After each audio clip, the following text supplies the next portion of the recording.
Hi, interns. You're doing a great job so far. Today, I wanted to explore with you why and how we analyze data.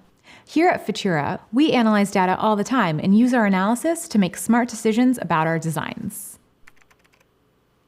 We start by looking for patterns and trends in our test results.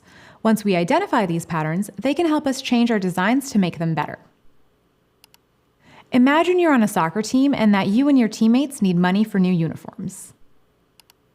Your teammates decide to do a fundraiser to get the money by selling bags of popcorn to kids after school. But before you start, your team needs to research the most effective way to sell the popcorn. So there are a few different things to decide on.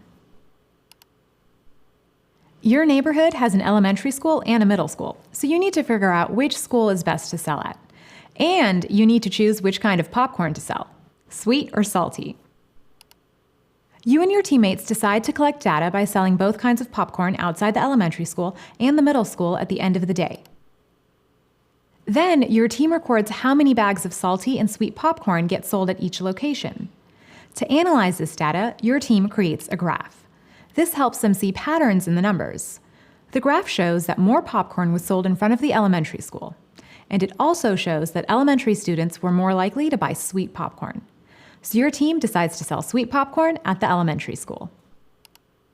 This is a great decision, but there's even more you could figure out. For example, you might want to figure out the optimal pricing for each bag of sweet popcorn that will give your team the most profit. To gather data about this, you might try to sell the popcorn at different prices.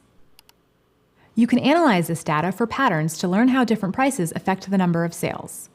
From the graph, you can see that if you price the popcorn lower, you sell a lot. And if you price the popcorn high, you sell very little. This graph helps you pick a price that's not too high or too low.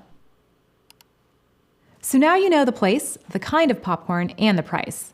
But you might also want to know, on average, how many bags of popcorn you will sell each day. This will help you estimate things like how many bags to order in advance or how long you will need to sell to reach your goal.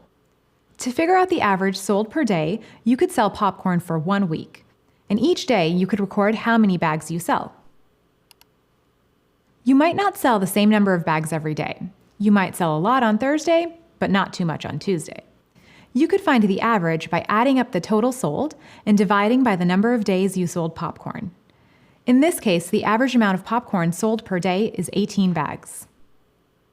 As you can see from this example, there are many ways you can analyze the data you collect, and this analysis can help you make important decisions about your designs. Throughout your internship with Futura, I encourage you to use graphs to help you visualize your data, look for patterns, and help you decide what to change next. That's how you'll become great engineers. My analysis of the data from your group indicates that you are doing a great job. Keep it up.